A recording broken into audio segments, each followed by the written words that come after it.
Oi, pessoal, bom dia! Bom dia! Muito bem. Esse é o nosso segundo dia de trabalho. Eu estou indo para a Semana Olímpica, um evento da Olimpíada Brasileira de Matemática, né? Então, eu pedi para os meus colegas para eu ficar no início da semana. O tema de agora é, obviamente, muito interessante, né? Porque vocês sabem que, especialmente aqui no Ocidente, né? Toda hora eu falo esse negócio de Ocidente, né? Porque eu sou muito fã, de como a matemática é ensinada, não exatamente no Oriente, não, mas em particular no leste europeu, Rússia, Romênia, Hungria, Polônia. Eu gosto muito de como eles ensinam matemática lá por aqueles lados. E é diferente. Minha primeira viagem para a Romênia em 2002, foi isso? 2002 ou 2003, numa Olimpíada de Matemática. Pessoas de diversas profissões que eu encontrava na rua tinham uma reação muito positiva com matemática. A maioria das pessoas falavam: ah, matemática, que legal, eu adorava matemática quando eu era pequeno. Tal. Isso me chamou muita atenção quando eu estive na Romênia. É bem diferente. Então, desde então eu comecei a prestar atenção, eu fui entendendo cada vez melhor por que isso acontece, né? Eu estou sentindo um pouco de falta de luz aqui. É por causa da tela, é isso? Ah, tá. A convivência, tá. Mas pode apagar depois? Pode apagar quando eu for usar? Pode deixar um pouquinho aceso agora? Não sei, eu tô me sentindo estranho aqui no escuro. Obrigado. Tem umas coisas difíceis de explicar, né? É o hábito. Mas então, matemática é uma coisa difícil quando a gente se apresenta, né, em ocasiões sociais. Aqui no Brasil, a gente se apresenta. Ah, qual a sua profissão? Eu sou professor. De quê? Matemática. A reação geralmente é matemática, né? O mais normal é isso. Agora, existem dois assuntos que tornam a matemática mais interessante e menos difícil para quase qualquer aluno, né? Um é a nota, quando a matemática envolve a nota. Eu já trabalhei em escola que a média final para passar de ano, não sei o quê, era calculada de um jeito muito complicado, uma média ponderada do teste com não sei o quê, com a prova, não sei o que lá. E aí os alunos que tinham mais dificuldade em matemática, que não entendiam quase nada, quando você chegava para ele e falava: olha, fulano, presta atenção que você está precisando de 7 para passar de ano. Ele: não, professor, 6,8, 6,8. Não, é 7. Não, professor, é 6,8. Olha só, pai, o cara faz a conta direitinho. Ele explica detalhadamente por que o que ele precisa tirar para passar de ano é 6,8 e não 7, né? Então, quando mexe na nota do cara, a matemática fica mais fácil. E a outra situação em que a matemática fica mais fácil é quando mexe no bolso do cara. Mexe no bolso do cara, fica mais fácil também. Ou, no mínimo, as pessoas se interessam mais, né? Então, matemática financeira, em vários anos aqui no Papemem, a gente tem colocado uma aula brilhante do professor Morgado, que vocês devem procurar, tem aí disponível, né, no site do IMPA, em vídeo. A aula é brilhante, enfim, eu vou tentar colocar outros exemplos, etc., mas o essencial que você precisa saber mesmo está lá imortalizado no vídeo do Morgado. Inclusive, ele conta uma história muito bacana sobre a fantasia dos juros simples, etc. Me poupem, eu tenho 1h15, eu nem vou tocar no assunto, né? Juros simples não existe, acabou. Tá? Eu nem vou falar juros simples ou juros compostos, eu não vou usar essa expressão. Eu vou falar só de juros. Juros é uma coisa só, cujo significado é muito claro, tá? Não tem discussão. Juros simples não existe, certo? Então a gente não precisa falar de juros compostos. Juros são juros. E o que são juros? Oi? Não, juros simples não é usado nunca. Não existe. Juros simples não tem. Eu falei que eu não ia começar essa discussão. O cara quer começar a discussão. Juros simples não é usado. Está errado. Juros simples não existe. Tá?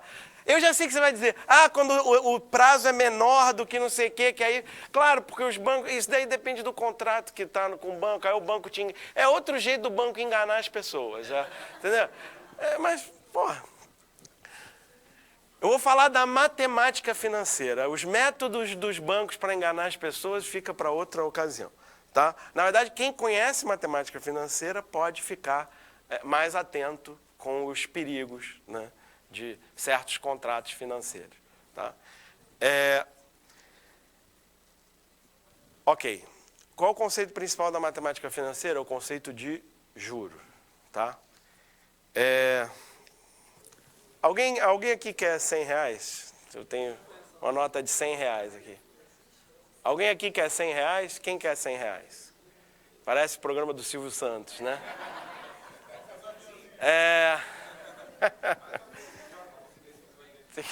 Tá. Ok. É muito provável que você responda que sim, você quer. Se eu quiser te dar R$100 agora, é muito provável que você responda que sim. Tá? Agora é diferente. E se eu te apresentar uma alternativa? Que é o seguinte, ó. Se você quiser, eu te dou os R$100 agora.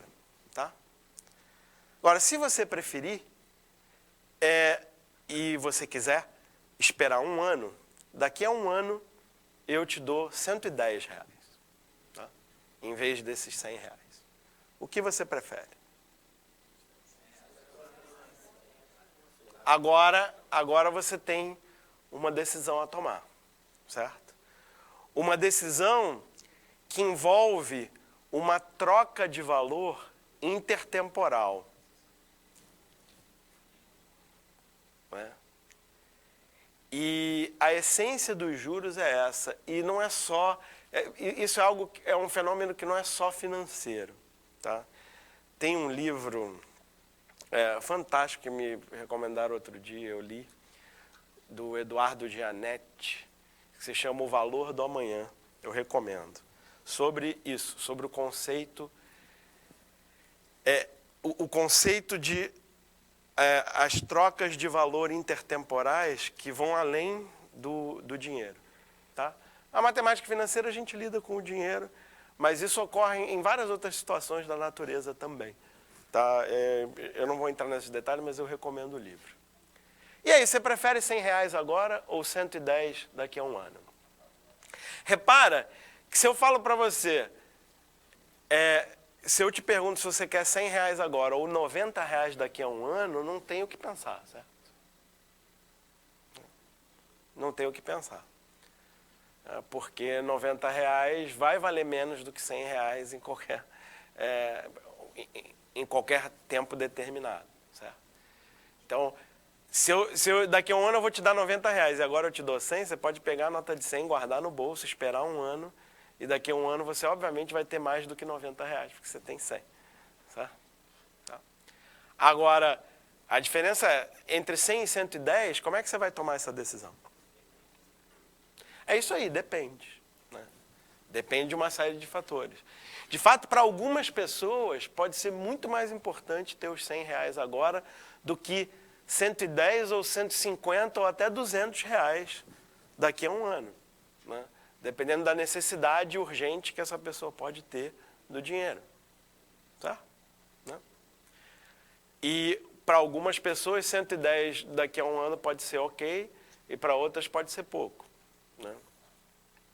E aí, como é que você toma essa decisão? A taxa de atratividade, né? Ok, você está chamando, tem alguma coisa que você está chamando de taxa de atratividade. Acho que eu sei o que você quer dizer. Né? Por exemplo, alguém sabe quanto é que está a taxa de juro básica da economia brasileira neste momento? A Selic? 14,25%. Certo? Isso quer dizer que se você aplicar o seu dinheiro a essa taxa básica da economia, a outra pergunta é se é possível fazer essa aplicação. Mas enfim, se você aplicar 14,25% ao ano, R$100 daqui a um ano vão valer R$ 114,25. Certo? Então, se você consegue fazer essa aplicação, o que você vai escolher das duas opções que eu te dei?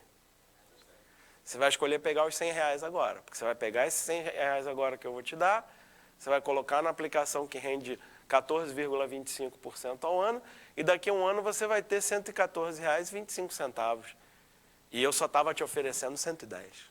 Certo? Isso é assim? Não é, porque que aplicação você vai fazer? Você vai aplicar num título do Tesouro Direto ou num fundo de investimento? Vão te cobrar a taxa de administração, vão te cobrar não sei o quê, e no final de um ano você ainda tem que pagar 15% de imposto de renda sobre o rendimento.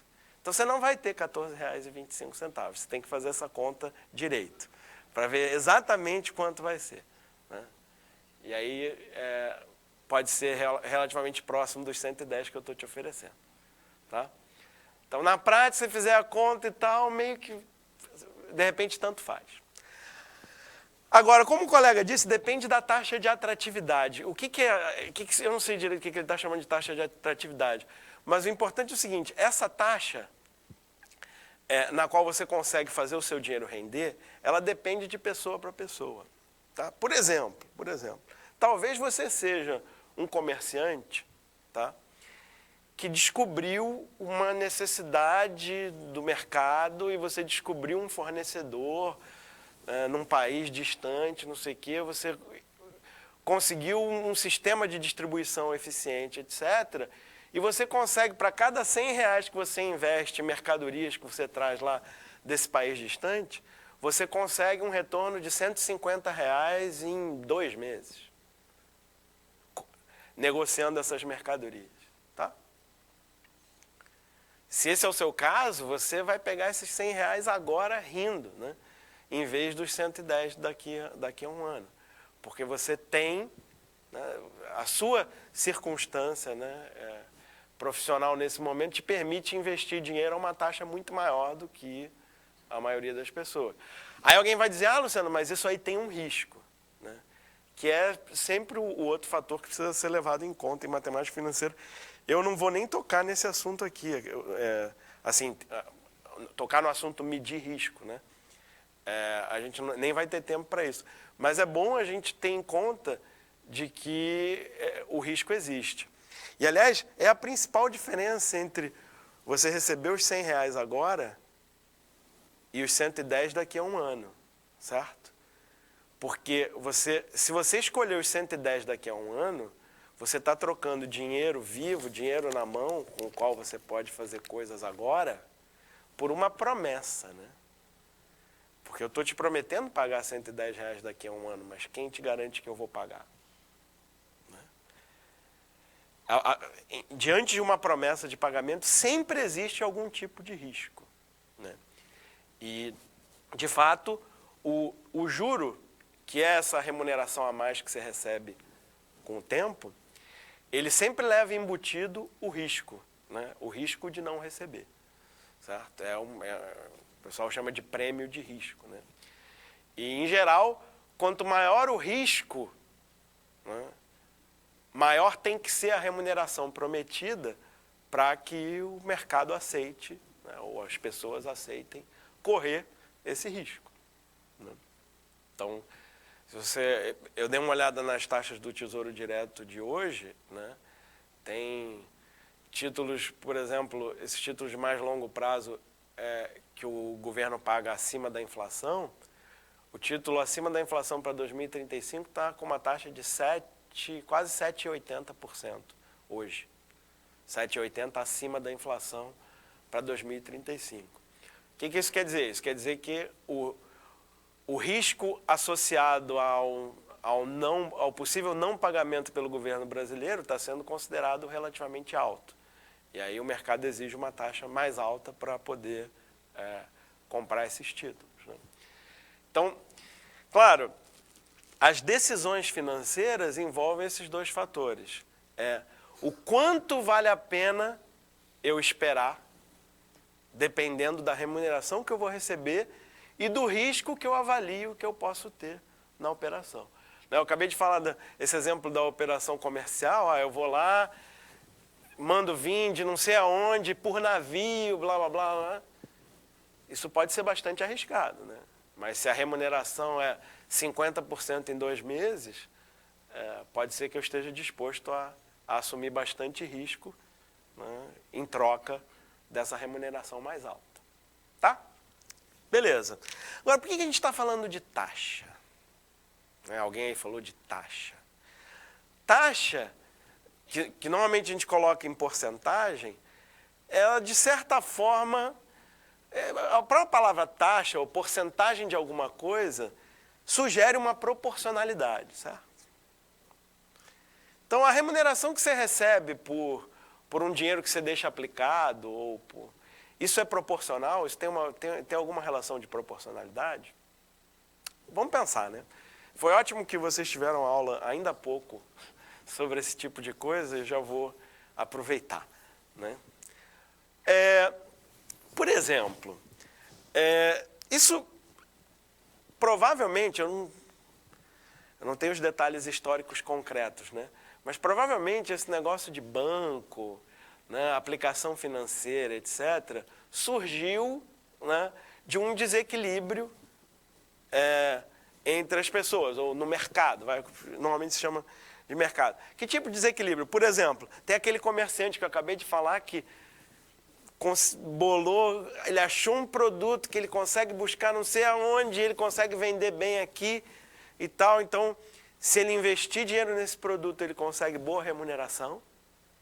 Só que às vezes esse cara tem a ideia, tem o sistema, está disposto a correr o risco, mas não tem o dinheiro. Certo? Por outro lado, pode haver, a gente imagina, né, em alguma sociedade, etc., pode haver alguém que tem bastante dinheiro, tem mais dinheiro do que precisa para as necessidades imediatas, certo? Que gostaria de investir esse dinheiro em algo rentável para ele, para multiplicar, né, o seu patrimônio, mas não está disposto a sair, viajar, fazer não sei o quê, ou não tem os recursos para isso, ou não tem as ideias para isso, etc, etc. Então, essas duas pessoas, elas podem, por exemplo, montar uma sociedade e trabalhar juntos, etc, né? Isso de fato acontece. Mas, um belo dia surgiu a figura do intermediário, né? Que é a pessoa que trabalha identificando essas oportunidades de intermediação. Ela trabalha identificando o que esse cara precisa, aquele tem, né? E o que ele tem, aquele outro precisa. E ele faz a intermediação. Por exemplo, né? Se você é um comerciante que está convencido de que você consegue um retorno de, sei lá, 50% em 2 meses, ou em 3 meses, ou em meio ano, não sei o quê, né? Se eu te empresto dinheiro e te peço 30% de remuneração em 1 ano, você provavelmente vai achar que tudo bem, porque você vai se sentir confiante de que você consegue fazer frente a esse pagamento. E eu posso achar atraente te emprestar esse dinheiro por essa taxa de 30%, porque eu acho que o risco que tem de você não me pagar é compensado por essa taxa. Por outro lado, eu posso não ter esse dinheiro, mas pode ter o cara aqui do lado cheio de dinheiro que fica super satisfeito com uma remuneração de 10% ao ano, né? Especialmente se ele achar que isso é relativamente seguro, certo? E assim surge o banco, né? Eu virei um banqueiro, né? Porque eu pego o dinheiro desse cara que tem muito dinheiro e aceita uma remuneração de 10% pelo dinheiro, certo? Eu pego o dinheiro desse cara, empresto para o outro a uma taxa de 30% e esse outro, ele está confiante de que vai conseguir uma remuneração ainda maior, né? Então, repara que as taxas são diferentes para pessoas diferentes, mas os riscos também são diferentes para pessoas diferentes, tá? Então, enfim, essa é a parte mais filosófica do assunto, mas mais concretamente, tá? Imagina que eu sou o banqueiro, ok? E eu ofereço para qualquer pessoa do mercado a seguinte transação financeira. Você deixa o seu dinheiro guardado comigo por 1 ano, pelo menos, tá? E daqui a 1 ano, para cada R$1 que você me der, que você deixar comigo, eu te devolvo, além desse real, mais 10 centavos. Tá? Eu ofereço isso para quem quiser, pode aproveitar. Certo? Então, se você se interessou por isso, né, você pode investir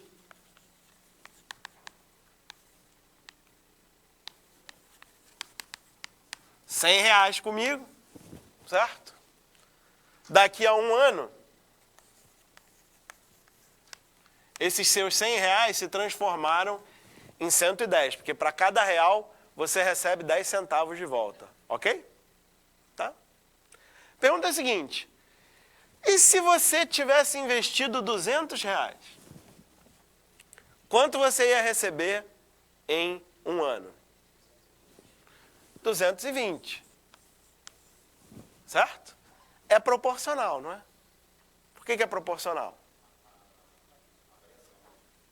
Porque cada real vai dar a mesma remuneração. Então, se você dobrar a quantidade de dinheiro que você investe, vai dobrar a remuneração que você recebe, né? Ou seja,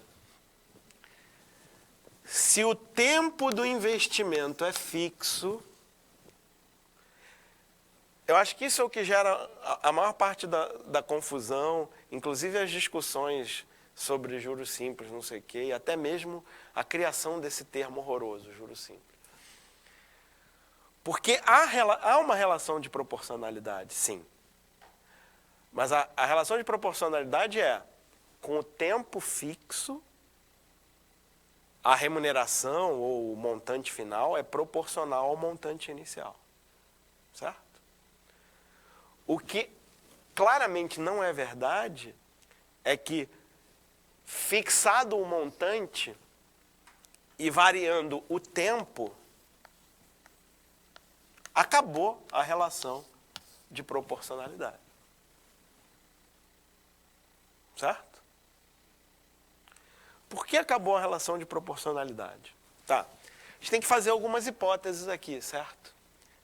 A hipótese mais simples é supor que essa taxa, que a gente chama de taxa de juros, é constante ao longo do tempo, certo? Na prática, isso raramente acontece, mas a gente pode pensar em média. Para fazer projeções futuras, análise financeira, etc., é muito comum usar uma taxa constante que a gente imagina ser a taxa média de atratividade, ou faz uma média das projeções que existem, etc., etc. Repara, daqui a 1 ano, você veio até mim, Luciano, eu deixei R$100 com você, você tem que me dar 110. Eu falo, pois não, aqui estão os seus 110. Aí você chega para mim e fala, quer saber? Estou precisando desse dinheiro agora não. Você ainda está fazendo esse negócio aí de investimentos? Eu estou. E continua sendo 10 centavos para cada real? Continua. Tá bom. Então eu vou deixar meu dinheiro com você aí mais 1 ano. Certo? Quanto dinheiro foi? Não é mais 100, agora é 110. Certo? Você podia deixar só 100? Podia, você pode fazer o que você quiser. Você pode pegar parte desse dinheiro, deixar o resto, etc. Mas supondo que você não mexeu no dinheiro, você agora deixou 110 para daqui a 1 ano. E você acha que eu vou ter a cara de pau de dizer para você, não, agora você tem que deixar 110 e você vai receber só R$10 de rendimento, que nem foi o ano passado. O que você vai fazer? Você vai no meu colega aqui do lado, que faz a mesma operação. Certo? Ou você chega para mim e fala, então eu deixo os 100 reais, continuo deixando os 100 reais com você, né? E os 10 reais eu deixo aqui com o seu colega, que ele vai me pagar o rendimento em cima dos 10 reais. Né? E eu disse que eu não ia falar de juros simples, já estou falando de novo. Né? É porque não faz nem sentido. Está vendo? Eu, para tentar falar de juros simples, eu estou falando umas coisas totalmente absurdas, que não fazem o menor sentido. Porque não faz sentido. Certo? Você deixou os 110 mais um ano, certo? Agora, para cada real, você vai ganhar 10 centavos. Certo? Então, você vai ganhar 11. Além dos 110, você vai ganhar 11. Então, você vai ficar com 121. Certo? Aqui é 242. É o dobro disso. Certo? Porque com o tempo fixo, o montante final é proporcional ao montante inicial. Certo? A proporcionalidade não existe no tempo. Na dimensão tempo não há proporcionalidade. Há na dimensão capital inicial, montante inicial. Certo? E assim por diante. Tá bom. Fixado o montante inicial e variando o tempo, que tipo de função é essa? Dica. A aula que você acabou de ter. É uma função exponencial. Por quê? Porque a variação é proporcional à quantia que você tem. Certo? O que vai variar daqui para cá é proporcional. É 10% do 100. Certo? O que vai variar daqui para cá é 10% do 110. Que é exatamente o que você estudou ainda há pouco com Paulo César. Certo? Então, ao variar o tempo, numa variação fixa de tempo, a variação da quantia é proporcional ao valor inicial. Tá? Qual é esse fator de proporcionalidade? Né? É relativamente simples, porque... Tá, vamos com calma. A taxa de juros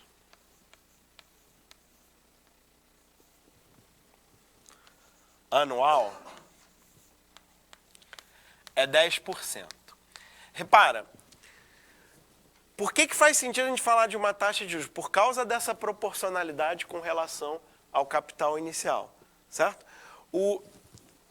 Se o tempo é fixo, a remuneração é proporcional ao capital inicial. Então, se é proporcional, você pode expressar como uma fração, você pode expressar, por exemplo, como porcentagem, que é o mais usual, certo? Então, 10% quer dizer que a cada ano, né, você vai receber de juro. O juro é o que a gente chama esse adicional que você recebe pelo tempo que você esperou, certo? É o prêmio por esperar. O prêmio por esperar é o que se chama de juros, né? É sempre proporcional à quantia que havia no início do período, certo? Se o período é um ano, é relativo a um ano, tá? 10%. Então, se a taxa de juros anual é 10%, repara, após um ano,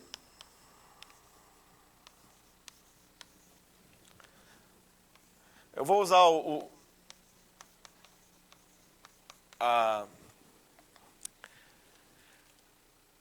os termos tradicionais, né? O montante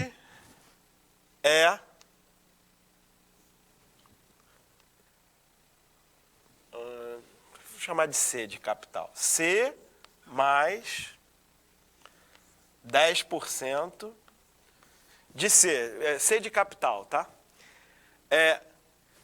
Porque você vai ter o que você tinha antes mais o juro. E o juro é 10% do inicial. É bom, é bom. Depois a gente abaixa.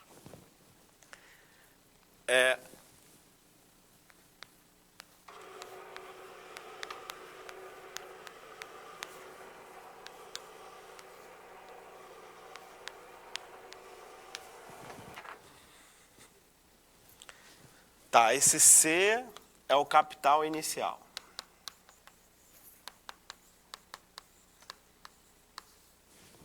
Tá?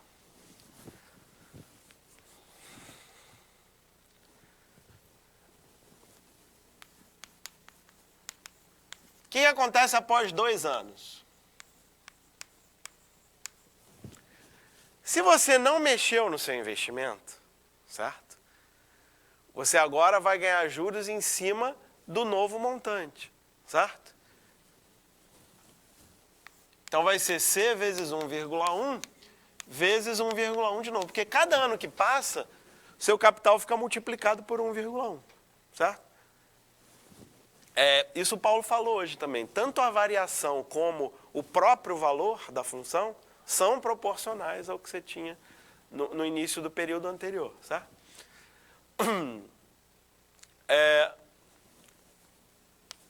Que é C vezes 1,1 elevado a 2, certo? E assim por diante, tá?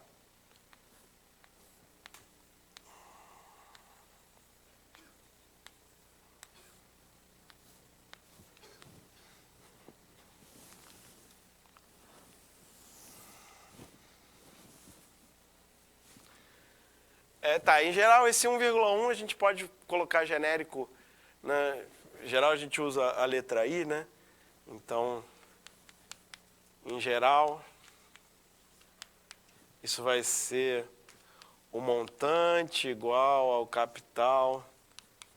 Não sei se eu quero escrever isso como... Não, eu não quero escrever isso não, que parece que eu estou querendo que você decore fórmula.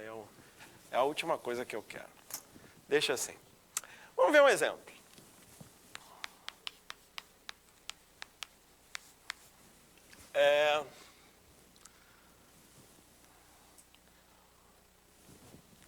Você vai comprar uma mercadoria e a loja te permite pagar em 2 vezes sem juros.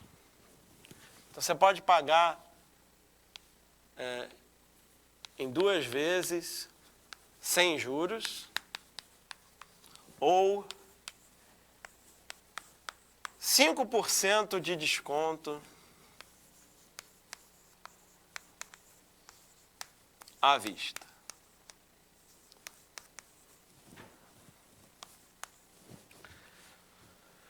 Né? Eu sempre vou comprar alguma coisa, a pessoa me diz, você pode pagar em não sei quantas vezes sem juros. Eu falo, que ótimo. E à vista, qual é o preço? Muitas lojas falam a mesma coisa.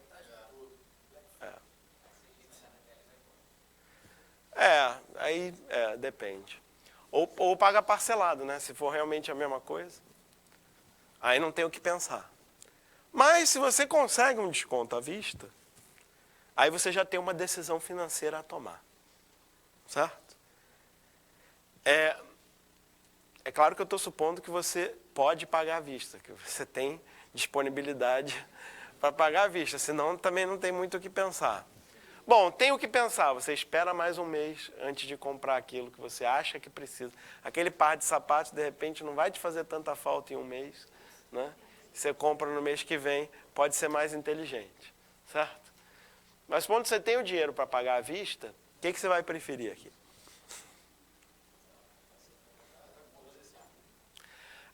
Faz a conta, né?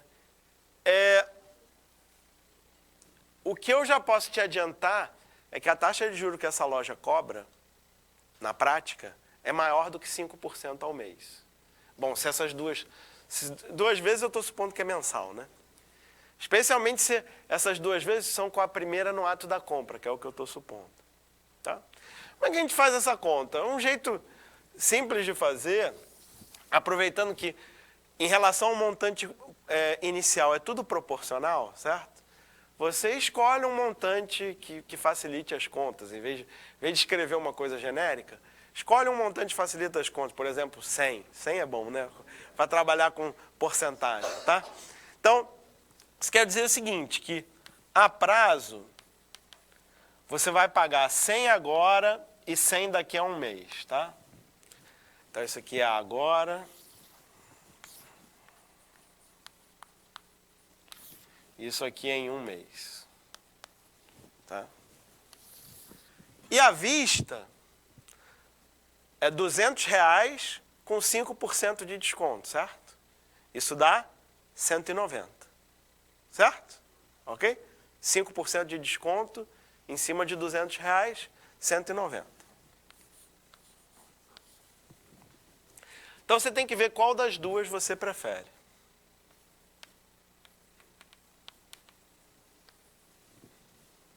Ok?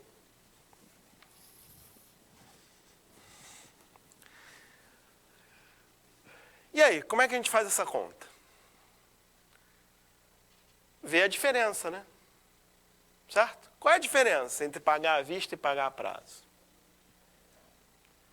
A diferença não é R$10. Cuidado. A diferença não são R$10. A diferença é a seguinte: se você pagar à vista, você está escolhendo pagar R$90 agora. Tá? E se você pagar daqui a um mês, você está escolhendo pagar R$100 daqui a um mês. Tá? Eu coloquei o sinal negativo de propósito, estou fazendo a diferença mesmo, tá vendo? Certo? A diferença, certo? Ou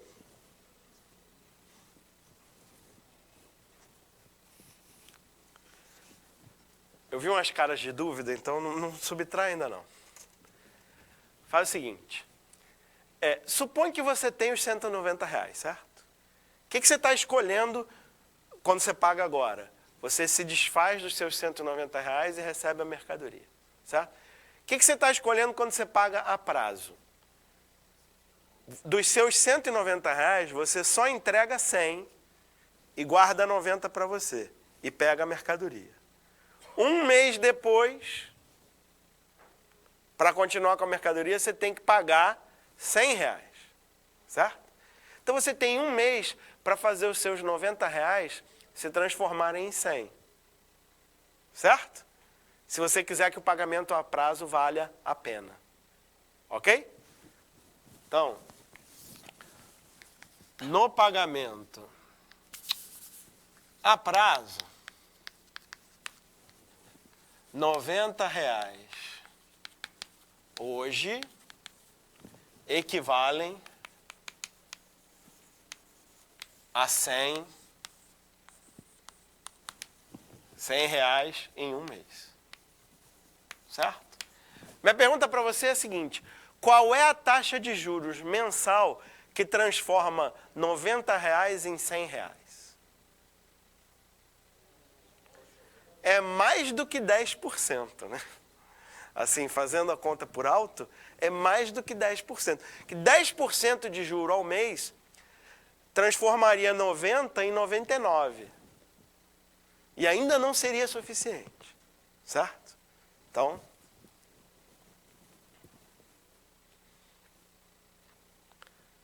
a taxa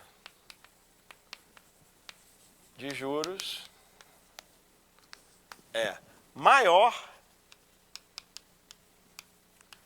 que 10%. Então repara que por trás de um desconto de 5% está escondida uma taxa de juros que é mais do que o dobro de 5%. É 10%. Certo? Então, e a conta não é imediata, né? Você tem que pensar um pouquinho para fazer a conta. Bom, como é que a gente calcula a taxa exata? Você faz 100, por exemplo, né? 100 dividido por 90, certo? 10 dividido por 9, isso é 1 mais 1 nono. Né? Então, isso aqui? Legal, é fácil. Certo? Então a taxa, que de cabeça a gente já sabia que era maior do que 10%, mas fazendo a conta com mais detalhe, a taxa é aproximadamente 11,11% ao mês. Tá? Ok.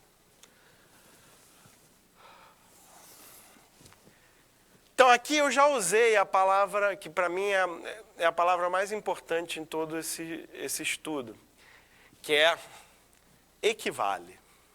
Tá? A regra de ouro da matemática financeira é que você nunca deve fazer conta, comparar, somar, subtrair valores financeiros em épocas diferentes, em datas diferentes, em tempos diferentes. Então, como a resposta que vocês deram, né? Qual a diferença? É R$10? Não é. A diferença é 10. Para achar a diferença R$10, o que você está fazendo? Você está somando esse 100 com esse 100 e dizendo que você pagou R$200. Você não pagou R$200. Você pagou R$100 agora e R$100 daqui a um mês. Isso é diferente de R$200, certo? Assim como em matemática financeira, falar simplesmente R$100 ou R$200 não faz sentido. Qualquer valor financeiro tem que ser acompanhado da sua data, do seu tempo, certo? Porque só faz sentido, a gente só entende valores financeiros com duas informações, né? O valor monetário, né? E o tempo, e o quando, certo? Então, a próxima vez que eu te perguntar se você quer R$100, em vez de responder sim, você tem que perguntar quando, entendeu? R$100 não quer dizer nada financeiramente, ok? Para que o valor monetário faça sentido, ele precisa estar acompanhado do tempo, ou da época em que ele ocorre, certo? E aí, isso é um problema sério, né? Porque contabilmente você faz isso o tempo todo, né? Você soma os valores. Né? Quando você faz a declaração do imposto de renda, você soma os valores do ano inteiro, não sei o quê, não importa em que data eles aconteceram, né? E junta tudo e diz que é aquilo ali, certo? Então, isso às vezes gera confusão, porque contabilmente, né, você faz isso o tempo todo, de somar valores em épocas diferentes. Agora, financeiramente, não faz sentido. Ou matemático-financeiramente, não faz sentido somar, comparar, subtrair valores em épocas diferentes. Tá? Ok. Não sei se eu quero projetar. Acho que sim. Eu separei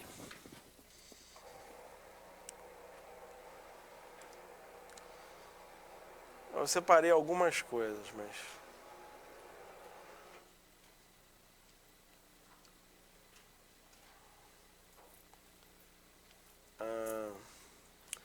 Tá, então isso aqui caiu muito tempo atrás num vestibular da UFRJ.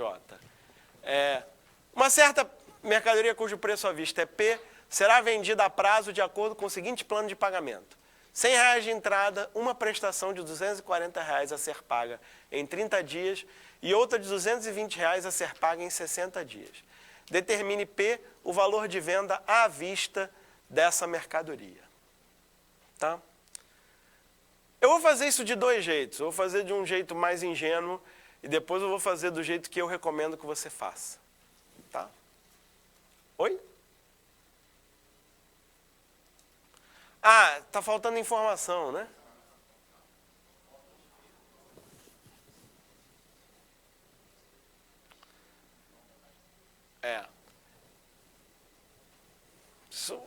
Isso ficou perdido no copia e cola que eu fiz. Agora, isso... Não, eu fiz um copia e cola, depois passei para esse formato e nisso aí se perdeu. Tenho quase certeza que a informação que está faltando aqui é uma taxa de juros mensal de 10%. Uma taxa de juros altíssima, né? Então, 10% ao mês. Eu tenho quase certeza que é isso. Vamos fazer com esse valor e, se for o caso, depois eu corrijo. Tá? Qual o valor à vista com um juro de 10% ao mês? Tá? Um jeito ingênuo de fazer isso é você ir acompanhando a dívida no pagamento a prazo. Tá? Repara uma coisa. O que ocorre no mês 0, se você está pagando a prazo, tá? O que ocorre no mês 0 se você está pagando a prazo? No mês 0, você assumiu uma dívida que vale... Não. Qual é a dívida que você assume no mês 0? O que você faz no mês 0? Você leva a mercadoria para casa, certo? Mas você não paga por ela. Tudo, né? Você não paga tudo por ela, certo? Quanto você deveria pagar para não ter dívida alguma? P, certo? Então você deveria pagar P, mas você não pagou P. Você pagou quanto? 100. Então qual é a sua dívida? A dívida é P menos 100, tá? A taxa de juros que a loja cobra incide sempre sobre a dívida. A taxa de juros que o banco cobra quando ele te concede um empréstimo incide sempre sobre a dívida. Assim como naquele exemplo inicial ali, certo? O montante inicial, quando eu era o banqueiro, eu é que estava te devendo. Você colocou 100 reais Você depositou 100 reais comigo, eu fiquei te devendo esses 100 reais, certo? Só que cada ano que passa, aplica-se os juros sobre a dívida, certo? Então o juro é sempre sobre a dívida. No mês 0, você assume a dívida de P menos 100, certo? O que ocorre no mês 1? A dívida do mês anterior, que ficou acumulando, que acumulou um mês agora, certo? Sobre essa dívida incidem 10% de juros. Então a dívida passa a ser P menos 100 vezes 1,1. Faz sentido? E o que você faz nesse momento? Você paga alguma coisa. Você paga 240. Certo? E passa-se mais um mês. Passou um mês, a dívida que você tinha no mês anterior, certo? Vai acumular juros, ou seja, tudo aquilo ali,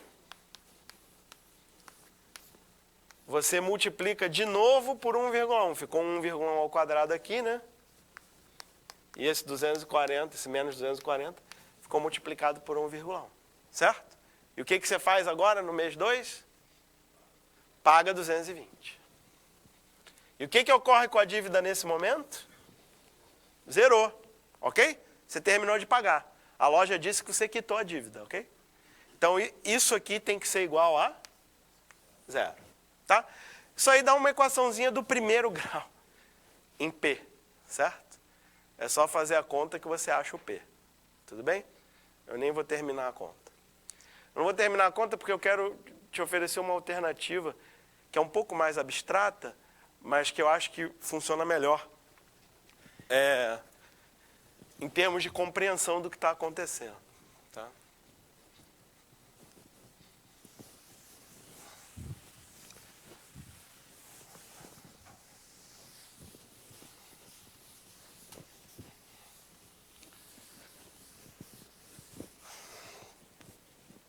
Gente, pensa comigo. Se a taxa de juros da loja é 10% ao mês, isso significa que para a loja, tanto faz receber 100 reais agora ou 110 reais daqui a um mês. Você concorda comigo? Né? Aquela pergunta que eu te fiz no início da aula, né? A resposta da loja seria tanto faz. Bom, eu fiz para um ano, né? Mas enfim. Você pergunta para a loja, vem cá, você prefere receber 100 reais agora ou 110 daqui a um mês? A loja vai te dizer, tanto faz, certo? Porque é isso que ela está te oferecendo, não é isso que ela está te oferecendo? Você pode pagar qualquer valor financeiro, ou você paga ele agora, ou você paga daqui a um mês com 10% de juros. Então, para a loja, tanto faz, certo? Por isso que a gente chama de capitais equivalentes. Ou seja, 110 reais daqui a um mês é equivalente, sob a taxa de juros da loja, a 100 reais hoje, certo? Tá, e 200 reais daqui a um mês, quanto vale hoje? Essa é mais difícil, né? R$200 hoje, quanto vale daqui a um mês? 220. Como é que eu descubro o valor daqui a um mês? O valor equivalente daqui a um mês? Eu multiplico por 1,1. Como é que eu descubro o valor equivalente um mês antes? Divide. Ok? Para avançar no tempo, você multiplica por 1,1. Para voltar no tempo, você divide por 1,1. Isso quer dizer o seguinte, que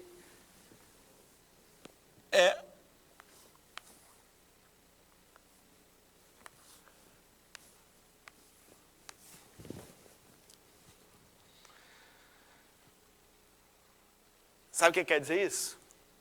Quer dizer P no mês 0. Tá? P no mês 0 é igual a 100 no mês 0, mais 240 no mês 1,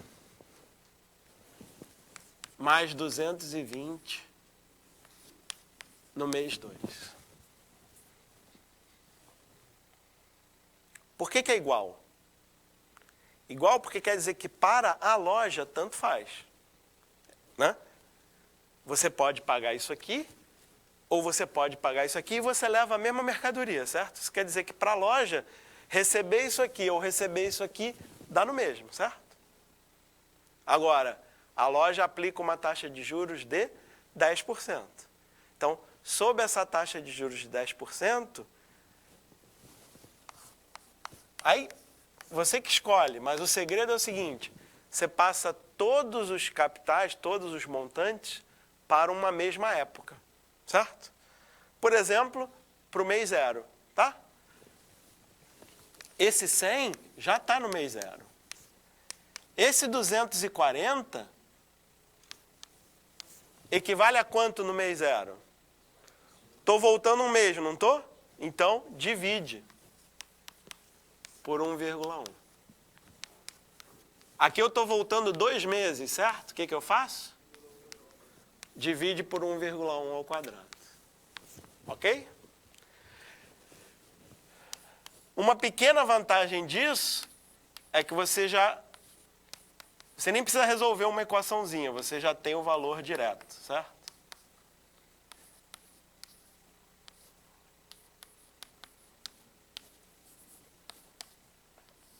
Tá? E eu gosto disso aqui porque eu acho que fica organizado em termos de pensamento. Olha só. Isso é o valor presente ao mês 0. Isso aqui é o valor presente da parcela de R$100. Isso aqui é o valor presente da parcela de 240. Porque 240 daqui a um mês é a mesma coisa que 240 sobre 1,1 hoje. Certo? E esse aqui é o valor presente da outra parcela. Certo? Então a gente traz todos os valores para o presente e aí é só igualar. Certo? O preço à vista é igual à soma dos valores presentes de cada parcela. O importante aqui é usar como taxa de juros a taxa da loja. Certo? Porque a loja, para a loja, tanto faz. Receber aqui ou ali. Certo? Quando você analisa duas opções diferentes de investimento, certo? Se você acha que elas têm um risco parecido, você vai pegar a sua expectativa de ganho com cada uma das opções, pegar o que a gente chama de fluxo de caixa e trazer todos os valores para o presente. E aí comparar. O que te der o maior valor presente vai ser o mais atrativo para você. Mas aí você usa a taxa que faz sentido para você, certo? Assim como a loja usa a taxa que faz sentido para ela. Agora tem um detalhe nesse exercício que é interessante, que é o seguinte, pessoal, que aí nesse caso, quer dizer, as contas não estão legais, né? 40 por 1,1, 220 sobre 1,1. Certo. Se você jogar no tempo 1, você faz tudo de cabeça. Legal, cara, muito bom, muito bom. Então, P vezes 1,1 igual a 110 mais 240, gostei muito. Mais 220 sobre 1,1. Né? Que, de novo, né, eu estava enfocando o aspecto teórico. Enfocando o aspecto prático, pô, perfeito. Você percebe que, isso aqui dividido por 1,1 já, uma vez, já fica simples, né? Então, você multiplicando tudo por 1,1 fica mais rápido e mais prático. De fato, isso vai dar 200, 440, 550, perfeito, né? Isso deu 550, né?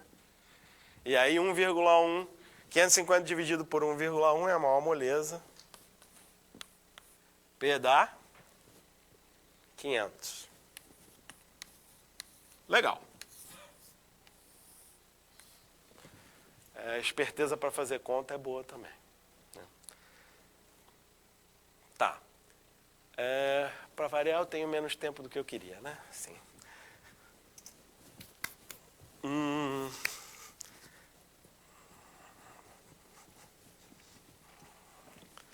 Tá, tem algumas coisas aqui.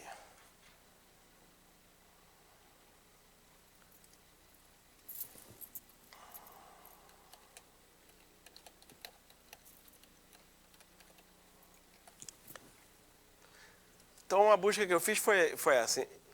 Financiamento de... Ué, por que não apareceu o que eu queria que aparecesse?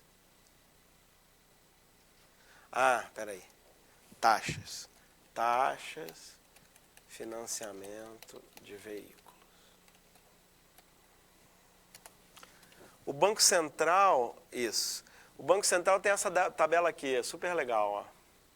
Bom, tem isso para um monte de coisa. Então, tem a instituição financeira e a taxa de juro que ela está cobrando para financiamento de veículo. Ao mês e ao ano. Tá? Sabe o que eu acho estranho aqui? Ó, deixa eu pegar uma que seja redondinha, não tem. Sei lá, uma dessas aqui. Pô, 2,01. 2% ao mês, em 2 meses, deveria dar 24%, né? Mas aqui está 26,96%. O que eles erraram?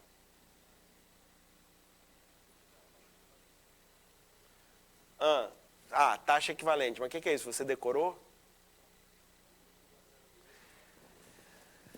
Claro, a taxa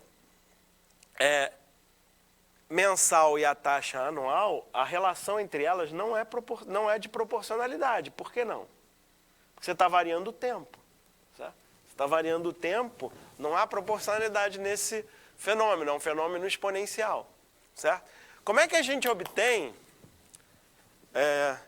E agora, como é que eu faço conta aqui? Faz no Google mesmo conta, né? O Google faz tudo.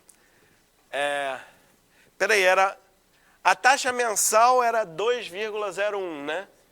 Qual é o fator multiplicativo, então? Você multiplica por quanto um capital aplicado a essa taxa? É 1,0... Isso, 0,201, certo? Cada mês, certo? Em 12 meses, você tem que elevar isso a 12. Elevar o Google vai entender assim mesmo? Beleza. 12.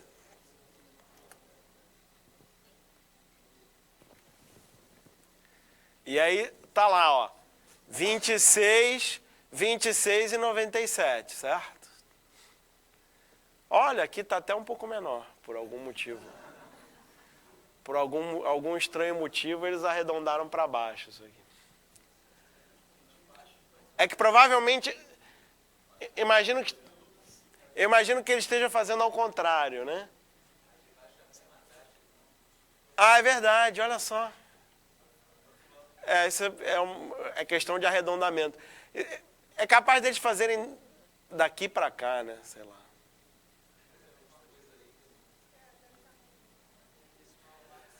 Coisa de arredondamento, etc, né? Tá. Certo. O que mais que eu ia te mostrar? Tá. E aí, bom, acho que vale a pena a gente escrever aqui rapidinho.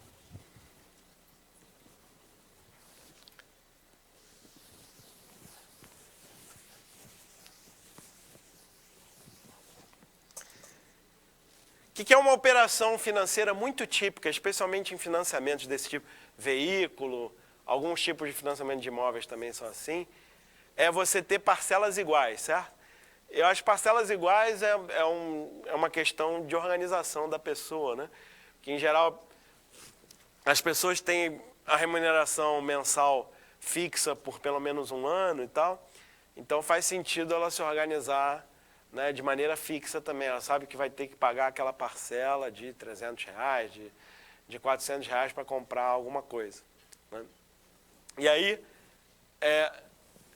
se você tem uma dívida, já vou usar a expressão PV de valor presente, que é o que mais se utiliza. Se você tem uma dívida que tem um valor presente PV, então é essa dívida no tempo zero, e você vai pagar em N parcelas iguais, tá? As parcelas costumam se chamar PMT. Uma parcela no mês 1, geralmente a primeira parcela é no mês seguinte, né? Não tem entrada. Financiamento sem entrada. Uma parcela no mês 1, uma parcela idêntica no mês 2, até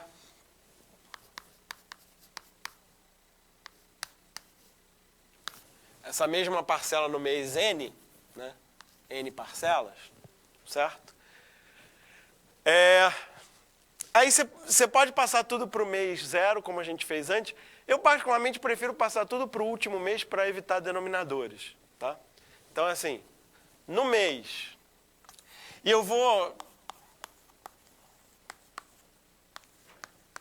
já não vou usar os pares ordenados. Os pares ordenados era só para organizar, tá? Então, passando tudo para o mês N, esse valor presente, ele vai para o futuro N meses, certo? Então, o valor presente fica PV vezes 1 mais I elevado a N. Isso tem que ser igual a... Bom, isso aqui é... Aliás, vamos fazer de trás para frente. Esse é o PMT sozinho, certo? O anterior é o PMT vezes 1 mais a taxa, né, uma taxa genérica aqui, uma vez. O próximo é 1 mais a taxa ao quadrado, certo? E termina com 1 mais a taxa elevado a n menos 1. Tá? E aí dá uma soma de PG, etc. Você sabe fazer essa conta. Vai ficar assim.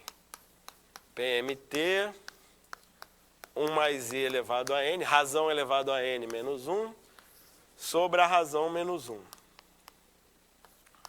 A razão menos 1 dá para simplificar um pouquinho, né?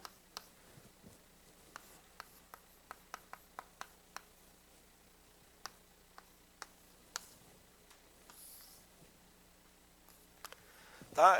Enfim, não estou falando para você decorar essa fórmula, não. Estou falando que quando você tem pagamentos de mesmo valor, certo? Ao igualar os valores equivalentes em algum mês, né, eu prefiro o último mês, essa conta ela pode ser simplificada. Você não precisa fazer a conta de cada parcela, porque dá uma PG, né, dá uma soma de PG, você consegue simplificar e chegar num valor razoável. Quer dizer, essa conta você consegue fazer numa calculadora tradicional, certo? Agora, esse negócio ele é tão importante, tão útil e acontece tanto que qualquer planilha... Por exemplo, eu nunca tinha feito isso numa planilha do Google, mas eu pensei, eu vou falar com o pessoal, eu não vou usar um programa comercial desse e tal, eu tenho que usar um programa livre, né? E a planilha do Google tem as funções todas até, e é bem tranquilo. Então, por exemplo, deixa eu colocar aqui assim.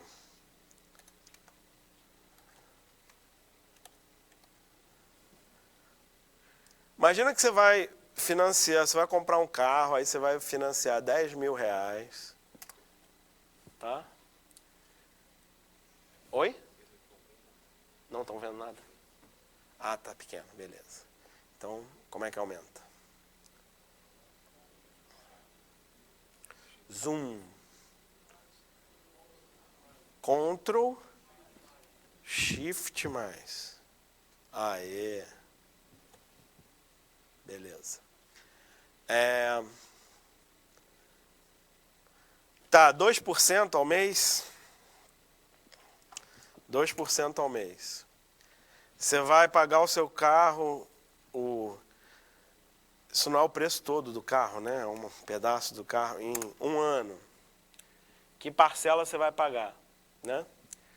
Então você pode usar a fórmula que a gente deduziu ali, mas uma planilha tem, ele tem essa função aqui, PMT, ó. E aqui tem até a explicação de como funciona, etc, etc. Então agora rate é a taxa, né?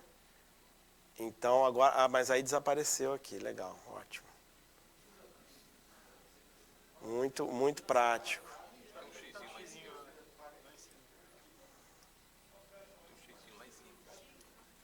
Ah, taxa é isso. Ué.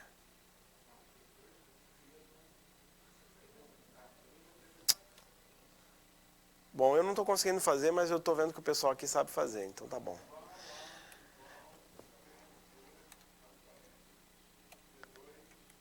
B2, 2, assim. Isso. B2 é a taxa. Aí o próximo era o quê? Era o número de períodos, B3. E o próximo é o valor financiado, B1.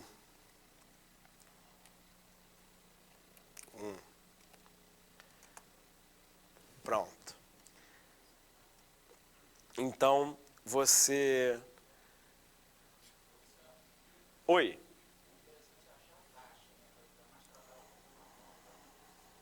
Uhum.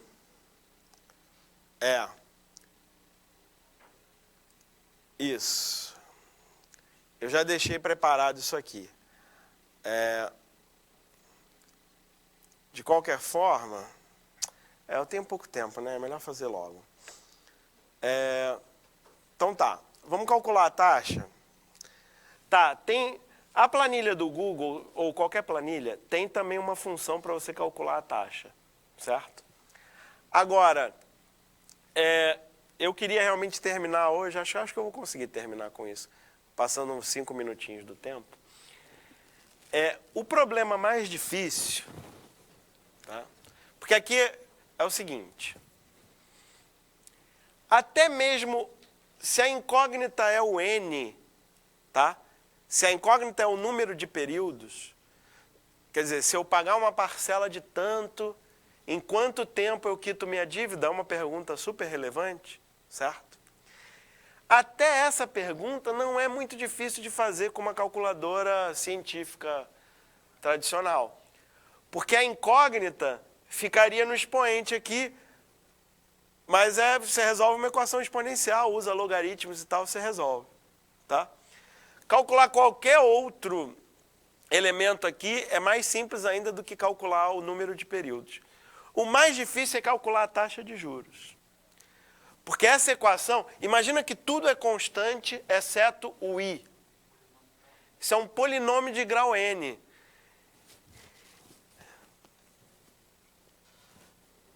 Nem dá para fazer a substituição de variável 1 mais i elevado a n, porque aqui tem um i que não está elevado a n, que atrapalha tudo. Então, isso aqui é uma função polinomial. Tá? Então, você tem que achar a raiz de um polinômio de grau n, que não é um problema muito simples de fazer. Né? Você tem que fazer numericamente. Eu, particularmente, gosto de usar o método de Newton. Tem uma aula minha no PapMan gravada sobre isso. Tá? Mas eu queria fazer com vocês aqui.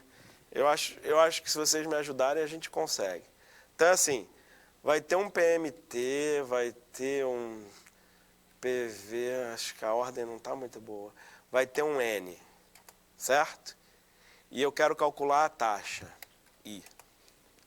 Tá? Vamos colocar uns valores quaisquer aqui. Um PMT de 1000... Não. Tá bom. Você vai pagar uma parcela de R$1.000, eu vou colocar o PMT negativo. Um PMT de R$1.000, você vai pagar uma parcela de R$1.000 durante 12 meses. Aí, isso, somando erradamente, daria 12.000, né? Isso quer dizer que essa dívida tem que ser menor. Vamos botar uma dívida de 10.000, né? E vamos calcular a taxa, ok? Tá. A taxa vai ser raiz daquele polinômio que está escrito no quadro ali, tá? Esse polinômio, qual é o melhor jeito? Eu acho que o melhor jeito é já multiplicar os dois lados por i, né? Para realmente ficar um polinômio. Então fica...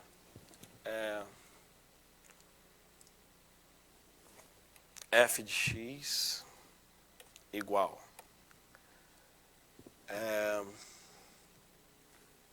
que tal assim, B1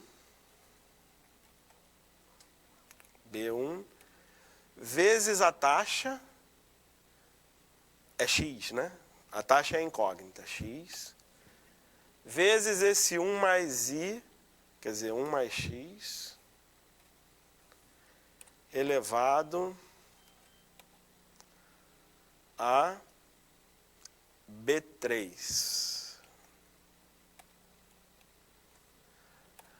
Ali, na minha fórmula era menos, mas aqui vai ficar mais porque eu já botei o valor negativo, que é a convenção que o pessoal costuma usar.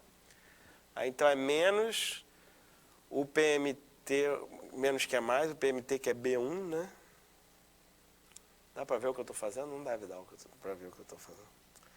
B1 é uma pena. Seria legal vocês verem o que eu estou fazendo, mas tudo bem. Vezes 1 mais x elevado a B3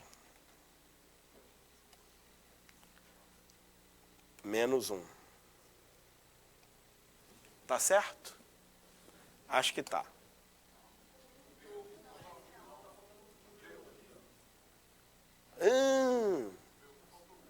Beleza. Ok.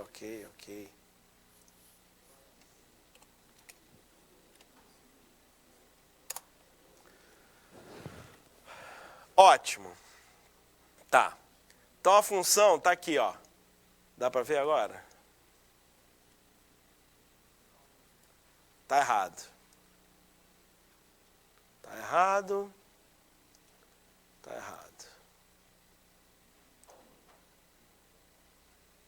Esse primeiro B1 não é B1, é B2. Obrigado. Que bom que você viu isso. B2. Agora sim. Tá certo? Vê aí. O valor presente vezes a taxa, vezes 1 mais a taxa elevado ao número de períodos, menos, né, o valor da parcela mensal, multiplicada por 1 mais a taxa elevado ao número de períodos, tudo isso menos 1, ok? E com a vantagem de se a gente mudar aqui na planilha, vai mudar lá também, certo? Beleza. Está funcionando. Tá? Agora, volta para cá. Aqui está o gráfico. Você está vendo alguma coisa? Claro que não. A gente tem que mudar essa escala aqui para a gente conseguir enxergar alguma coisa, né? Então, vamos mudar a escala. Vamos mudar essa escala primeiro. Né? Porque, tá vendo? Os valores, né, tem que ser próximo de uma taxa de juros razoável, né? Então, tá aqui a raiz, né? Tá aqui. A taxa é um pouquinho abaixo de 3%, tá vendo? Já dá para... No gráfico já dá para ter uma noção, certo? Aqui a gente mexe assim também. Ó, que maravilha. Pronto, aqui dá para ver melhor o que está acontecendo, né? Tudo bem. Em vez de usar o método de Newton aqui, a gente pode simplesmente usar o poder do GeoGebra, né? E marcar o ponto. Marco o ponto, aí põe aqui 10 casas decimais, está aqui a taxa de juros. 0,02922, tá? Usando o poder do GeoGebra, vai, né?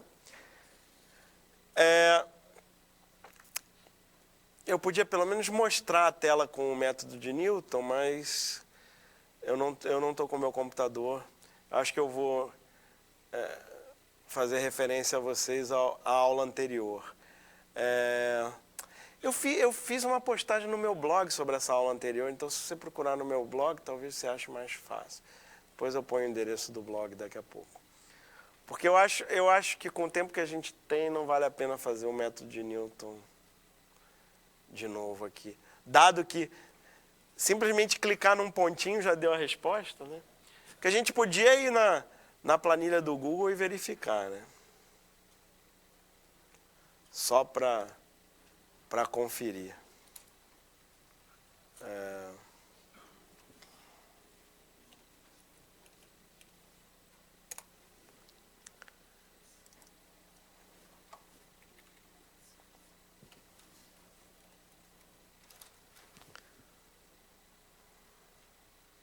Ué, e agora? Não sei a ordem.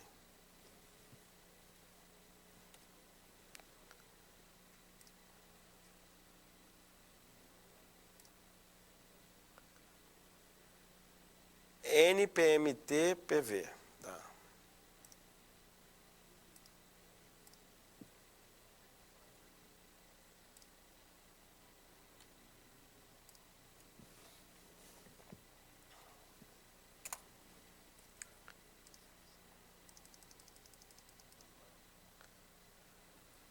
Dois dois 228540 228540 está bem parecido, né?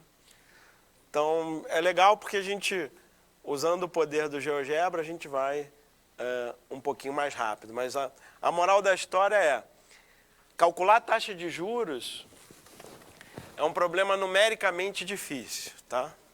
Então, eu ia mostrar isso de novo, mas eu acho que vale mais a pena. Como eu já tenho isso gravado, isso aqui é um blog que eu costumava escrever nesse blog muitos anos atrás. Está meio parado. É aprender.blog.br. Aí tem uma postagem lá que o título é Método de Newton no GeoGebra. Aí lá tem o arquivo do GeoGebra que eu usei, que você pode baixar e olhar como é que eu fiz. E tem em algum lugar tem o link, ou pelo menos o comentário de que essa aula está em vídeo. Então tem em vídeo essa aula onde eu expliquei um pouquinho melhor essa ideia do método de Newton, tá? Bom, tem várias outras coisas que eu achava interessante ver. Por exemplo, só para deixar para quem tem curiosidade, semana passada, tomando um café da manhã numa padaria de manhã cedo, tinha um programa de televisão jornalístico e tal.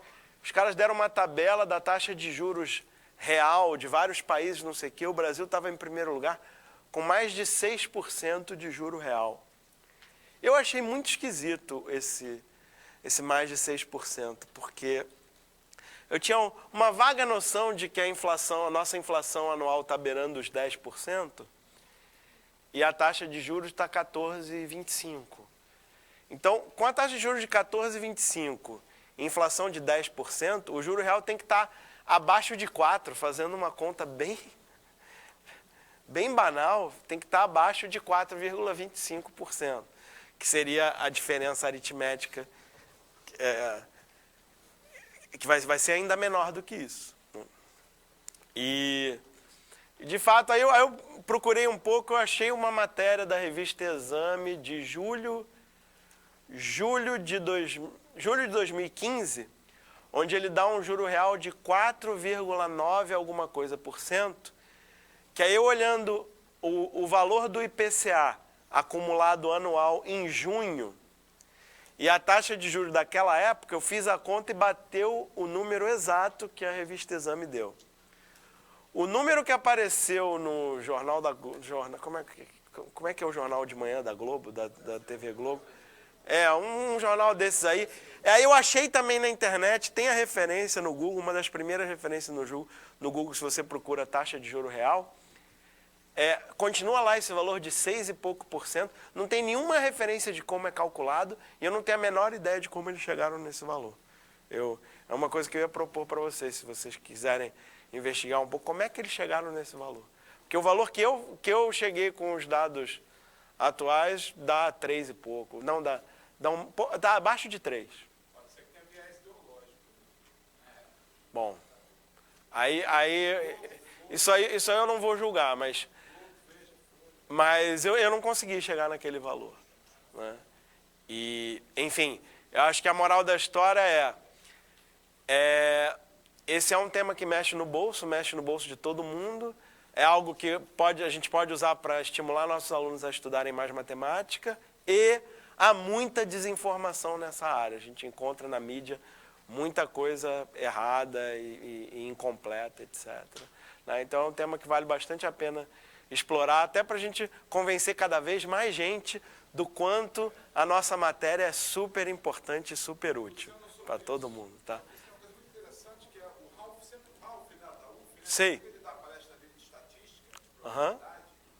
ele dá aquele exemplo daquela Veja de 2003 ou 2005, já não sei dizer agora, onde veio uma pesquisa, você sabe desse caso?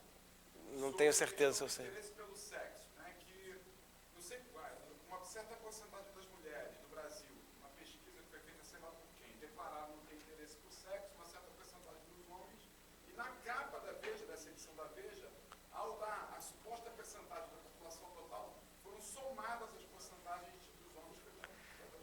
Interessante. Alvo sempre monta esse exemplo. Interessante. Você falou desinformação. Existe demais desinformação. Enfim, de novo, como é um tema que mexe com o nosso bolso, as pessoas costumam se interessar. Diga. No caso acho que tem um especialista falando no caso da inflação, nossa inflação é calculada errada, né? Tá. O que acontece? Ela é superestimada, né? Porque se Certo. você vai pagar o mesmo preço à vista do que a prazo, então na verdade o preço real do produto ele é menor, né? Certo. O preço vai calcular a inflação, quer dizer, Tá. então isso tem um impacto absurdo na economia. Tá.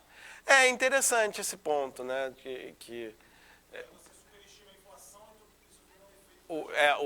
usar o preço a prazo para estimar a inflação. Né? Que é exatamente aquilo que a gente estava falando antes.